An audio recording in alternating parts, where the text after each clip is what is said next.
Ukraine के राष्ट्रपति Volodymyr Zelensky 28 फरवरी 2025 का दिन कभी नहीं भूल पाएंगे। जेलेंस्की को अमेरिका की ये यात्रा जीवन भर याद रहेगी। तो दूसरी तरफ इतिहास में इसे याद किया जाएगा कि कैसे व्हाइट हाउस से यूक्रेन के राष्ट्रपति को अमेरिका के राष्ट्रपति और उपराष्ट्रपति ने जलील कर बाहर निकाल दिया था। दरअसल अमेरिका यूक्रेन के बीच मिनरल्स को लेकर डील होनी थी। इस डील के लिए यूक्रेनी राष्ट्रपति जेलेंस्की अमेरिका दौरे पर पहुंचे थे। यहां अमेरिकी राष्ट्रपति डोनाल्ड ट्रंप ने उन्हें व्हाइट हाउस पर रिसीव किया। दोनों राष्ट्रपति व्हाइट हाउस के ओवल हाउस पहुंचे। यहां मीडिया की मौजूदगी में बातचीत शुरू हुई। ट्रंप बोले, अगर वो और जेलेंस्की मिलकर रूस और यूक्रेन के बीच जंग को रोक देंगे तो ये बहुत अच्छा होगा। इसके तुरंत बाद जेलेंस्की ने ट्रंप को जंग की तस्वीरें दिखाना शुरू कर दी। इसके बाद जो कुछ हुआ वो पूरी दुनिया ने देखा, क्योंकि सब कुछ लाइव था। देखते ही देखते अमेरिकी राष्ट्रपति डोनाल्ड ट्रंप, उपराष्ट्रपति जेडी वेंस और यूक्रेन के राष्ट्रपति वोलोदिमीर जेलेंस्की के बीच शुक्रवार रात व्हाइट हाउस में तीखी बहस हो गई। इस दौरान ट्रंप, वेंस और जेलेंस्की एक दूसरे की तरफ उंगली दिखाते नजर आए। ट्रंप ने कई बार जेलेंस्की को फटकार भी लगाई। उन्होंने जेलेंस्की से कहा कि वो तीसरा विश्व युद्ध कराने का जुआ खेल रहे हैं। दोनों नेताओं की बातचीत पूरी नहीं हो पाई। अमेरिका यूक्रेन के बीच मिनरल्स को लेकर डील होनी थी, लेकिन वो नहीं हो सकी। यूक्रेन के राष्ट्रपति वोलोदिमीर जेलेंस्की को अमेरिकी राष्ट्रपति ट्रंप के साथ बहस के बाद व्हाइट हाउस से बाहर निकाल दिया गया।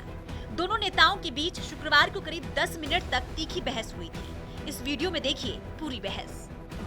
You know, to save our country, our values, our freedom, the democracy, and of course, no compromises with the killer about our territories. But it will be later. And we need licenses for quick production of air defense. Even after the war, we need our nation. This is the question with really the most important question. Can President Trump, I hope yes, with some other allies to stop Putin, withdraw these enemies, our enemy, withdraw these troops from our land? I'm here as an arbitrator, as a mediator to a certain extent between two parties that have been very hostile. To put it mildly, they've been very hostile. There's been a vicious war. There's been a vicious war. What you think? Well, if I didn't align myself with both of them, you'd never have a deal. You want me to say really terrible things about Putin and then say, "Hi, Vladimir, how are we doing on the deal?" That doesn't work that way. I'm not aligned with Putin. I'm not aligned with anybody. I'm aligned with the United States of America and for the good of the world. I'm aligned with the world. Well, if I didn't align myself with both of them, you'd never have a deal. You want me to say really terrible things about Putin and then say, "Hi, Vladimir, how are we doing on the deal?" That doesn't work that way. I'm not aligned with Putin. I'm not aligned with anybody. I'm aligned with the United States of America and for the good of the world. I'm aligned with the world, and I want to get this thing over with. You see the hatred he's got for Putin. It's very tough for me to make a deal with that kind of hate. He's got tremendous hatred, and I understand that, but I can tell you the other side isn't exactly in love with, him either. So it's not a question of alignment. I'm aligned with the world. I want to get the thing set. I'm aligned with Europe. I want to see if we can get this thing done. You want me to be tough? I could be tougher than any human being you've ever seen. I'd be so tough. But you're never going to get a deal that way. So that's the way it goes. All right, one more question. Hey, I want to respond to this. So look, for 4 years in the United States of America, we had a president who stood up at press conferences and talked tough about Vladimir Putin, and then Putin invaded Ukraine and destroyed a significant chunk of the country. The path to peace and the path to prosperity is maybe engaging in diplomacy. We tried the pathway of Joe Biden of thumping our chest and pretending that the President of the United States' words mattered more than the President of the United States' actions. What makes America a good country is America engaging in diplomacy. That's what President Trump is doing. Can I ask you? Sure. Yeah? Yeah. Okay. So he occupied our parts, big parts of Ukraine, part of East and Crimea. So he occupied it on 2014. So during a lot of years, so I'm not speaking about just Biden, but those time was Obama, then President Trump, then President Biden, now the President Trump, and God bless, now President Trump will stop him. But during 2014, nobody stopped him. He just occupied and took. He killed people. You know what the contact line? 2015. 2014. 2014 and 2014. 2014. Yeah. So I was not here. Yeah, but That's exactly right. Yes, but during 2014 till 2022, yeah, the situation the same. The people have been dying on the contact line. Nobody stopped him. You know that we had conversations with him, a lot of conversation, my bilateral conversation, and we signed with him, me, like a new president. In 2019, I signed with him the deal. I signed with him, Macron and Merkel, we signed ceasefire. Ceasefire. All of them told me that he will never go. We signed him with gas contract. Yes, but after that, he broken this ceasefire. He killed our people and he didn't exchange prisoners. We signed the exchange of prisoners, but he didn't do it. What kind of diplomacy, JD, you are speaking about? What do you mean? I'm talking about the kind of diplomacy that's going to end the destruction of your country. Yes, but if you Mr. President, with respect, I think it's disrespectful for you to come into the Oval Office and try to litigate this in front of the American media. Right now, you guys are going around and forcing conscripts to the front lines because you have manpower problems. You should be thanking the president for trying to bring an end to this conflict. Have you ever been to Ukraine that you say what problems we have? I have been to. Come once. I've actually watched and seen the stories, and I know what happens is you bring people, you bring them on a propaganda tour, Mr. President.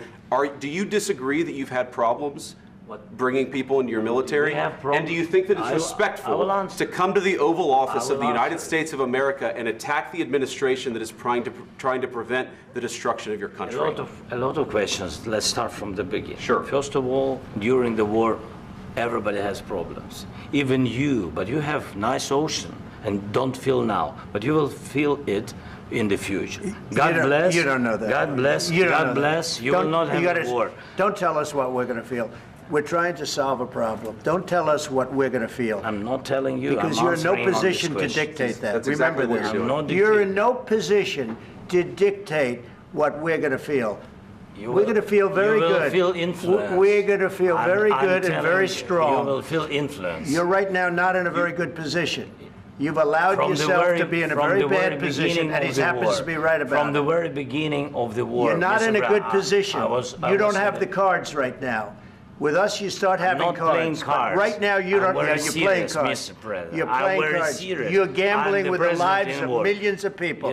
You're gambling with World War III. You're gambling with World War III.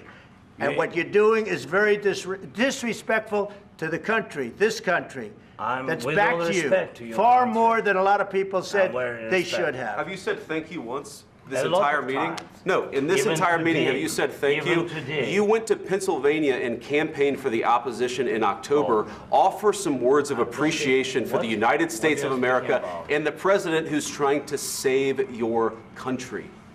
Please, you think that if you will speak very loudly about the war, you can... He's not speaking loudly. He's not speaking loudly. Your country is in big trouble. Can I Wait a answer? minute. No. You've done a lot of talking. Your country is in big trouble. I know. You're not winning. I know. You're not winning this. You have a damn good chance of coming out okay because of us. Mr. President, we are staying in our country, staying strong from the very beginning of the war. We've been alone, and we are thankful. I said thanks you haven't in been this alone. cabinet, You and haven't not been only alone. in this cabinet. We gave you, through I this said stupid president, $350 billion.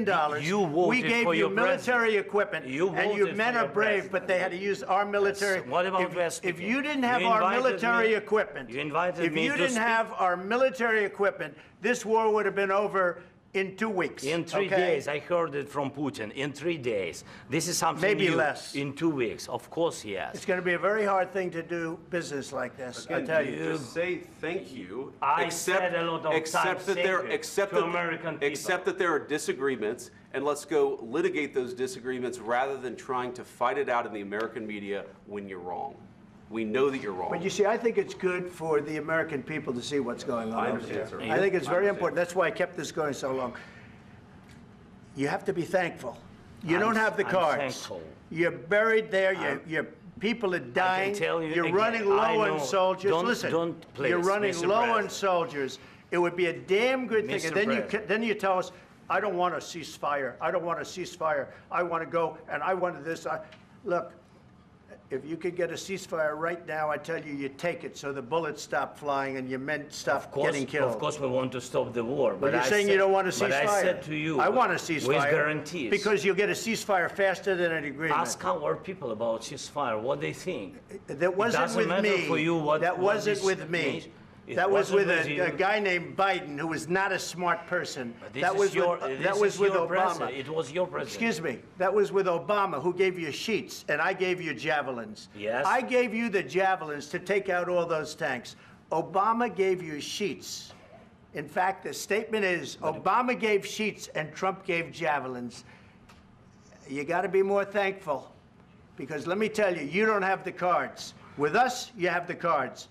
But without us, you don't have any cards. बड़े बेआबरू होकर तेरे कूट से हम निकले, बहुत निकले मेरे अरमान, लेकिन फिर भी कम निकले। शायर की ये पंक्तियां अमेरिका से डील करने पहुंचे यूक्रेनी राष्ट्रपति जेलेंस्की पर सटीक बैठती है। रात में मुस्कुराते हुए आए थे, लेकिन सुबह की बजाय रात में मुंह लटकाए लौटना पड़ा। व्हाइट हाउस में बहस के बाद यूक्रेन के डेलीगेट्स ओवल ऑफिस से निकलकर दूसरे कमरे में चले गए। अमेरिकी टीम वहीं रुकी रही। इस दौरान ट्रंप ने उपराष्ट्रपति वेंस, विदेश मंत्री रूबियो और एनएसए माइक वॉल्टेज से बातचीत की। चर्चा के दौरान ट्रंप ने कहा कि जेलेंस्की बातचीत की हालत में नहीं है। इसके बाद उन्होंने माइक वॉल्ट्स और रूबियो से कहा कि वो जाकर खुद जेलेंस्की को कह दें कि उनके जाने का वक्त हो गया है। ये दोनों अधिकारी वहां पहुंचे तो जेलेंस्की ने उनसे कहा कि वो चीजों को ठीक कर सकते हैं। जेलेंस्की ने फिर से ट्रंप के साथ बातचीत करने की इच्छा जाहिर की, लेकिन उन्हें ये मौका नहीं दिया गया। दोनों नेताओं की जॉइंट प्रेस कॉन्फ्रेंस भी होने वाली थी, जिसे रद्द कर दिया गया। ऐसे में अब रूस यूक्रेन युद्ध का अंजाम क्या होगा, ये तो वक्त ही बता पाएगा। आपकी इस वीडियो पर क्या राय है, हमें कमेंट सेक्शन में जरूर बताएं।